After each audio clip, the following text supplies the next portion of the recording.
Hello and welcome back to Crowwing FPV. In this video, I am going to be covering the iFlight Protek25 Pusher. Just a disclaimer. Disclaimer is this is not running Betaflight. This is actually running Emuflight. I had an issue where for the life of me, I couldn't on this iFlight product and on this iFlight product running Betaflight, I could not get Ghost to run. No matter what I did. Everything is properly wired. Everything is set in the settings for the UARTs, for SRXL2. You name it. Nothing I did would actually work. I mean, I tried multiple different Atto, Zepto, Atto Duo. I tried all the different receivers for Ghost. I followed everything. I did the CLI commands. I did absolutely everything, and it just would not work at all. I'm sure there's something I'm missing, and yes, I could have put it in there as S-Bus, but I didn't want to bind it as S-Bus because what's the point? SRXL2 is so much faster, better, just a better choice. So I put Emuflight on here because Emuflight actually comes with the Ghost protocol for the receiver, and it worked flawlessly. Oh, I also downloaded one of the midnight releases of so a beta version of Betaflight configurator. I downloaded that because supposedly they're coming out with the Ghost protocol in there, but it didn't have it. So I said heck with it, put it on there, and it runs beautifully. Yeah, this is a beautiful little quad. I mean, it's so sturdy. It's a very, very well crafted little quad, little Cinewhoop. I mean, it's very well crafted, and I am going to do an unboxing. So I have already filmed everything. I've already done my flights, everything like that. So I'm coming to you now, and it as kind of like a prelude, or I guess just the intro for the video. Everything's already been done and recorded and everything like that. But I just wanted to kind of come forward and tell you that it's not running Betaflight, even though while I'm actually doing everything, you know, filming everything later on in this video, it's going to sound like I'm talking about Betaflight, and actually I am, because I didn't think I was going to switch to Emuflight at all until after I pretty much recorded everything. So there's that. I will show you what I do with Emuflight. I will show you a lot of little things I've done. My first maiden flight was today, and the last time that I flew with my SMO4K was my previous episode, so a couple days ago. I beat the living hell out of my SMO4K, and I don't know, I was having some technical difficulties with it. I don't know if it's something internally is wrong with it or what. I'm not sure. But it just, for whatever reason, it wouldn't record. It would start recording, then it would just stop. It would start recording, then it would just stop. So I don't know. It could be the wiring on this I have, because this comes pre-wired for a naked GoPro, or for the iFlight's version of the SMO4K. And I think it's pre-wired for that. And I just pretty much created, where did it run off to?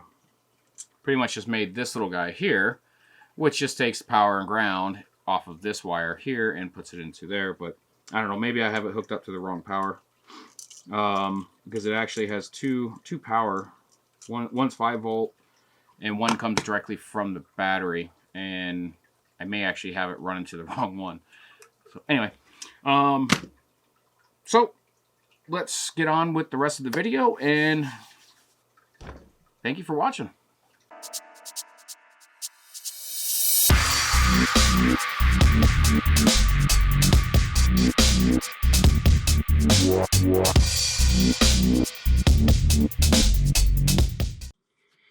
All right, so here we go with unboxing the iFlight Cinematic FPV drone. That's not the full name. Unboxing the iFlight Protek25 Pusher edition. Okay, so that is a little bit different. The other version of the Protek is not a pusher style. And a pusher style, just like the Beta 95X, it has the motors and the props inverted so that it pushes off instead of pulls. So that's the reason why this is called a pusher drone.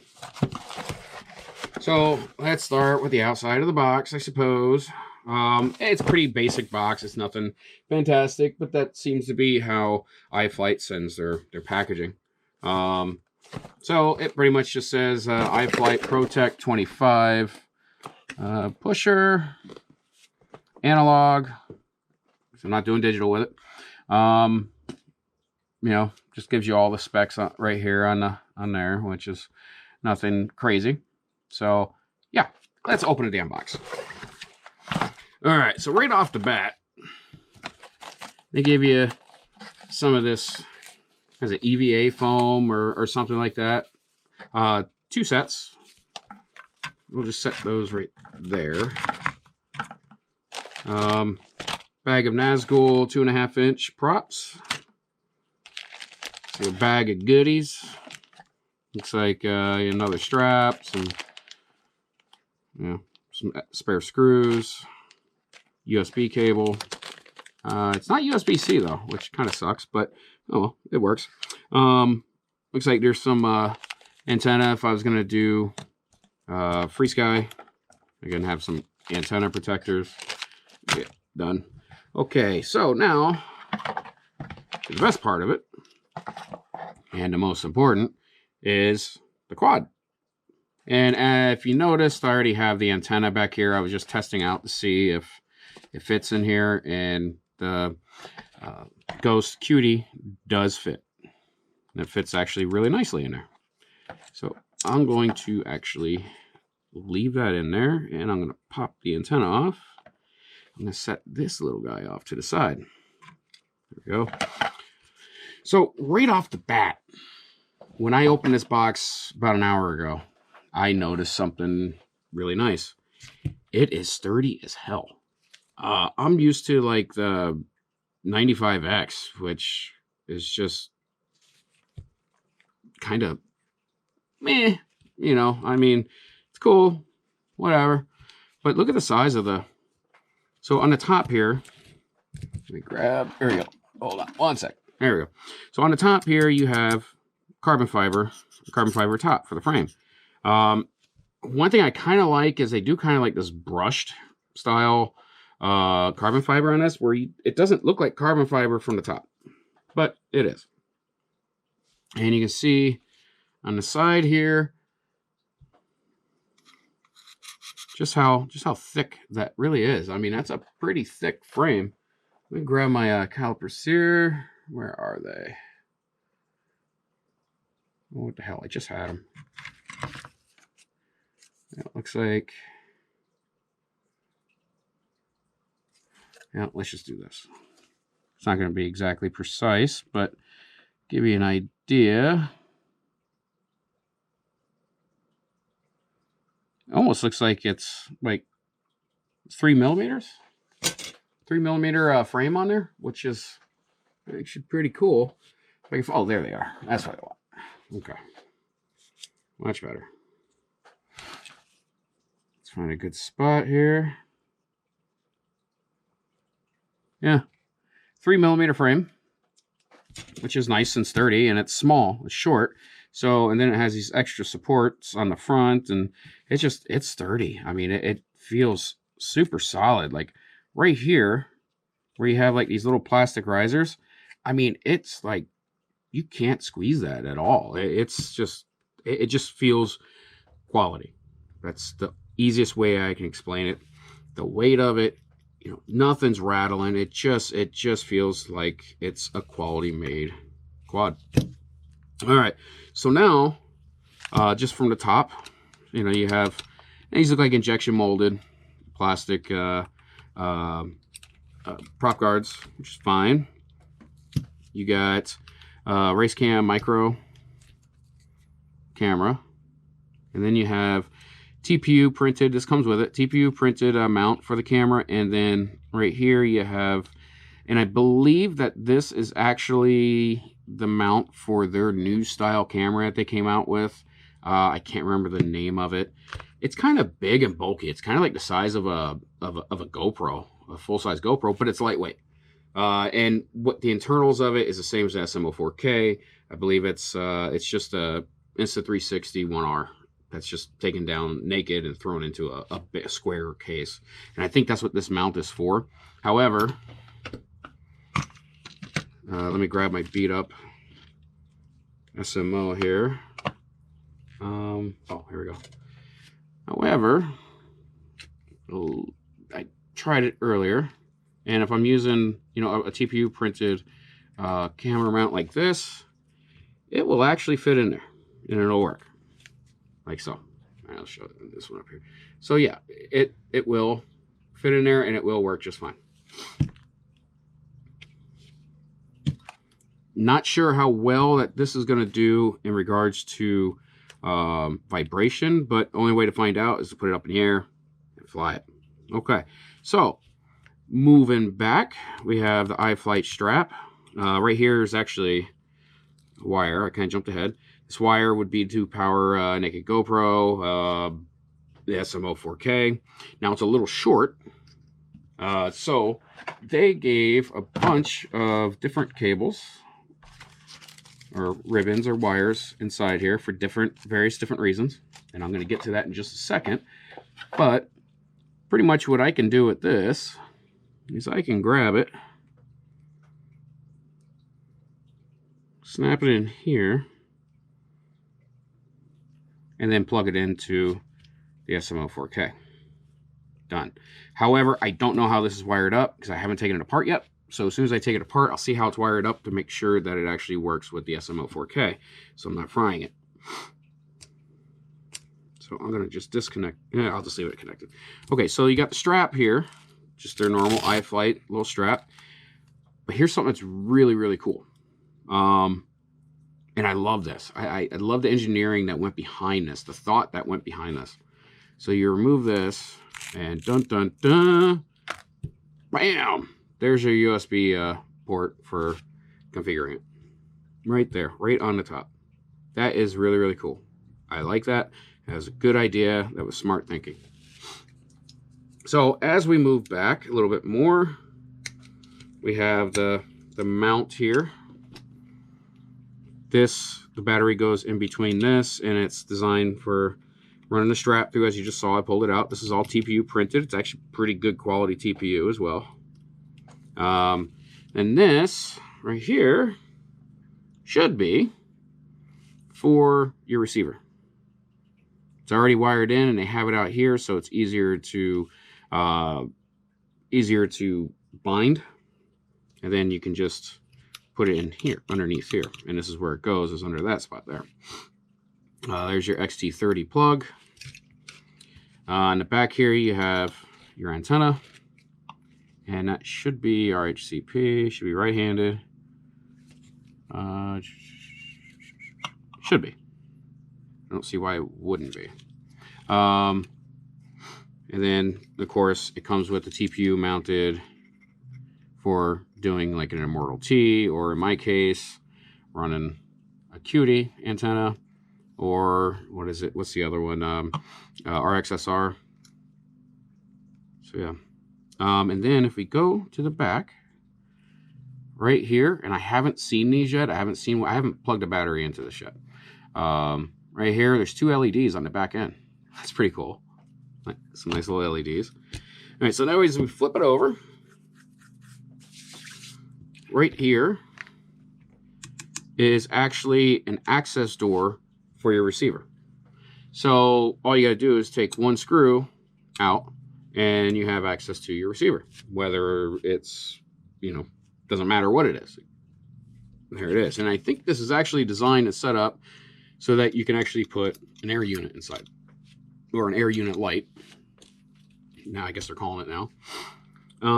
Underneath here is the VTX, and looks like it's their iFlight Success Mini force. So it's 600 milliwatt VTX. That might get changed eventually to shark bite or HD0. Don't know. So then we have the 2.5-inch Nazgul props, and the motors are iFlight Zing 1404 5500 kV. So zippy little motors on there. For the life of me, for whatever reason, I'm sure I screwed something up or missed something or whatever. I did everything that I could, researched everything that I could to get Ghost to run on this thing. And I had a similar issue with my Nazgul. Everything is wired up properly. I couldn't get SRXL2 to actually work through Betaflight. So I went out and I was reading that Betaflight, what is it, 10.8 or whatever, the one that's coming out soon here for the configurator, has Ghost protocol in it. So I found that they had like their midnight release, which is like a beta version of it, and I installed that, and there's nothing in there for Ghost at all. So I was like, you know what, I'm going to throw Emuflight in there. I use it on my other quad. I like it, so I'm tossing it in there. So I flashed it. It's pretty easy to do. It's the same way as you do with Betaflight. You just go to update firmware, choose the correct firmware for your flight controller out of the list, and you press the flash, and done. So I got in here, and I just had to do a couple little quick configurations on it. Like, for instance, in configuration here, for the record, I really like how Emuflight works. I don't have any issues with it running on the Mac at all. It runs flawless. So back to what I was saying. So in here, you got the receiver. You just put it on, S-Bus, the S-Bus serial-based receiver. And then in the list, they have IRC Ghost. So when I was bound on my transmitter module, it was originally bound for SRL X2 or SRXL, whatever, you know what I mean. And that was how it works on my other quads through Betaflight. Well, I had to go through and I had to rebind it under the protocol Ghost, and then plug it in. Done. Everything works beautiful. It's connected. Nice and done. Under setup, when you first come in, I did notice that this needed to be adjusted a little bit. So I just simply changed it. I flipped it is all I really did, because it's a pusher drone. So I just had to change the pitch degrees to 180 from 0, and that took care of that. Made sure that my motor direction was reversed. Under PID tuning, I chose the, where is it? The preset that I put on there was actually right here. It's a 2.5-inch 3 to 4S 1404. Yes, these are 1404 motors. They're not 6,000 kV. They're 5,500. Shouldn't make much of a difference. And I chose that, and I clicked save. And now it's under the preset of this, and it's actually a pretty smooth one. If it does for my Beta 95X, it's going to work fantastic on this. So I'm happy with that. Modes, I just went in, and if you've never used Emuflight, it's almost identical to how Betaflight is. I mean, it's like the same. There's little differences here and there, and I believe most of it's in the PID tuning is really where the difference is for it. And from what I read and what I understand, it's a lot easier to tune a quad, but I think you can do more tuning or more advanced tuning in Betaflight. I could be wrong with this. I'm still kind of new with the whole Emuflight thing. Anyway, I digress. OSD, I haven't set that up quite yet. So let's just get this going. Now, the OSD through Emuflight isn't exactly quite the same as what you're going to have with Betaflight. All right, saved. So when I went in and I tested this out, The motors are all spinning exactly the way that they're supposed to. I got the blades on exactly, or the props on exactly the way it's supposed to be. But it's flipped because it's a pusher drone. So when I go into here and I run, and I'm not going to run it right now because I actually have my blades on right now at this second. When I fire up number 1, this is the motor that's spinning over here at 3. And that's because I'm looking at it straight down. Now, these motors are wired in properly onto the flight controller for 1, 2, 3, and 4. However, they're inverted. So if I flip it over, then yes, 1 is spinning, 2 is spinning, it's all correct. So what I have to do is I have to go in here and I have to actually remap the motors to flip it because it's a pusher drone. So I need to take 1 and 2 and switch it with 3 and 4. And I'm going to show you how I do this. So you go into your CLI, just like you would with Betaflight, and you come in here and you take a dump. Bam, there we go. And there's probably other ways to do it. I just always do dump. So your motors are set under a resource. So you just come up here to the resource, and here are the motors right here. So generally what I do is I like to write these down, and I haven't done this yet on this quad. This is the first time I'm doing it. I haven't even tested it out yet, so hopefully it doesn't fail. And I'm wasting my time and got to start all over again. And grab a piece of paper. So right now, motor 1 is set to A00, and 2 is B10, 3 is B06, 4 is B07. So I need to switch 1 and 2 with 3 and 4. So pretty much what I'm going to do is rewrite this now with the correct ones, and then I'm going to go in and I'm going to manually enter this into my CLI. So 1 needs to turn into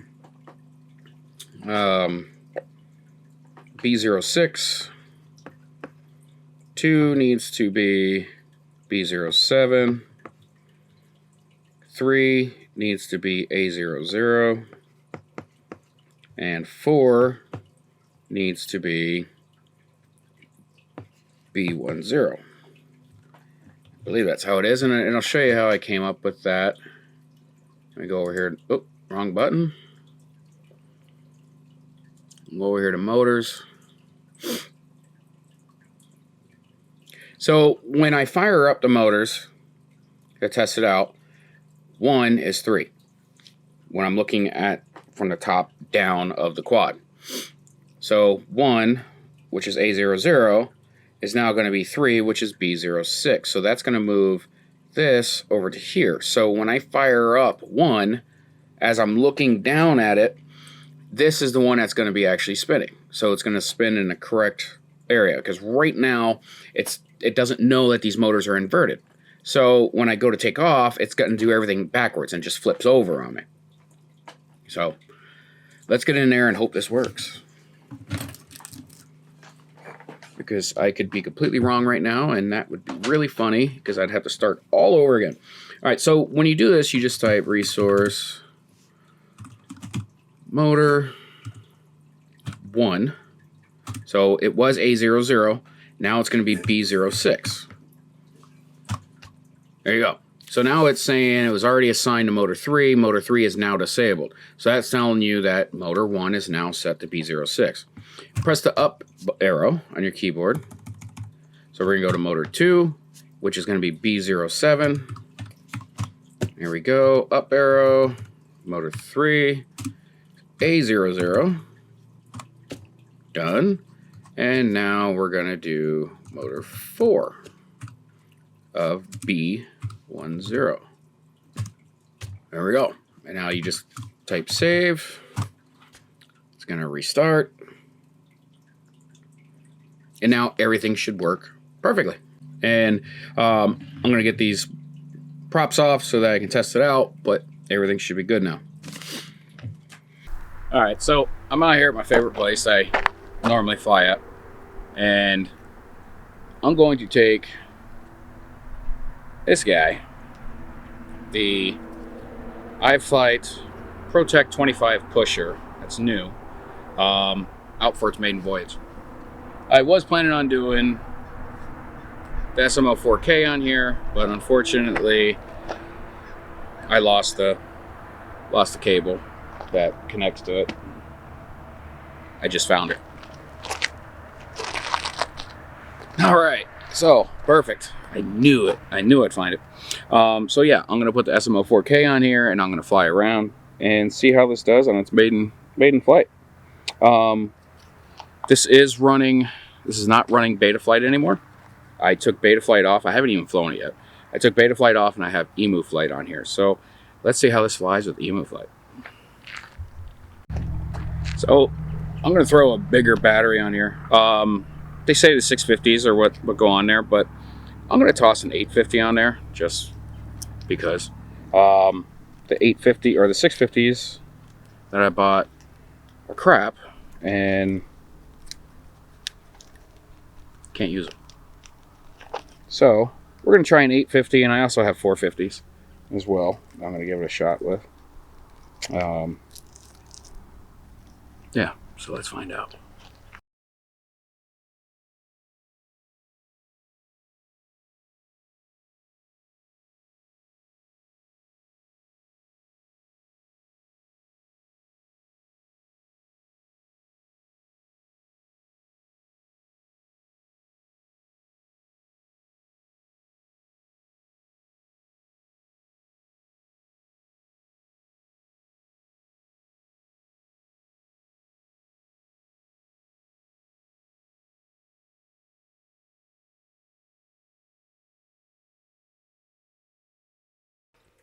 All right, so now that I'm up in the air, I'm kind of cruising around. I'm just trying to get a feel for the quad and how it flies. But if you notice, I'm only going at about 30% throttle, and I'm moving really well. Keep in mind that this is just DVR, and it's just showing you how smooth that this quad actually flies. This probably isn't my best flight, and again, I only had like 2 packs into this. But even at, what was that, 43% throttle there, it moved out and it's smooth. There's no jello. It's not super herky-jerky. It just flies very, very smooth. And that's very important on a Cinewhoop, is for it to actually fly nice and smooth like this. And look at that, just a beautiful spin. It's actually, I'm very, very happy with how this flies.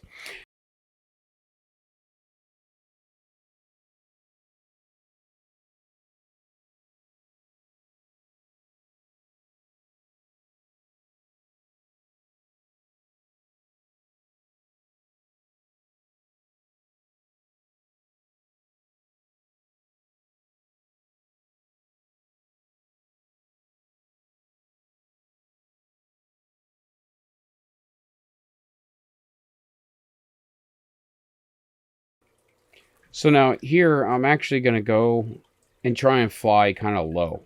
I kind of bounced off the ground there, but I'm just trying to keep it nice and smooth and flying very, very low.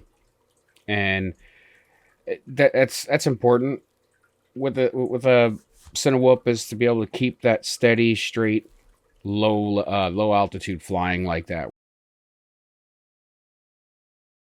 So first flight was actually pretty good. Well, you'll see. I was trying to fly low for S's and G's, and I flipped it. But other than that, I mean, it was flying smooth. The 450, though, is a little swollen now. I think it's... Excuse me. I think this needs a lot more power than a 450 can put out.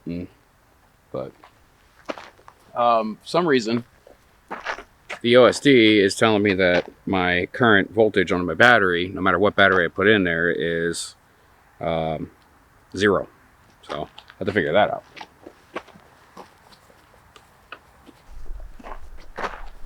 So a little bit of a conclusion with that. It flew nice and smooth. I had no real issues with it. VTX was good. Ghost worked perfectly. OSD issue with my battery voltage. Not sure what's causing that. SMO issue. It's because the thing is like extremely beat up. So I'll have to figure that out. It could also be the wiring. And not having good enough batteries for it. Those 450s just weren't good. One of them is swollen up, so that's a garbage battery now. So now I'm gonna go off and order some new batteries. Okay, so that's the end of the video. So please click subscribe and hit that bell down below. It really does help me out. See you next time.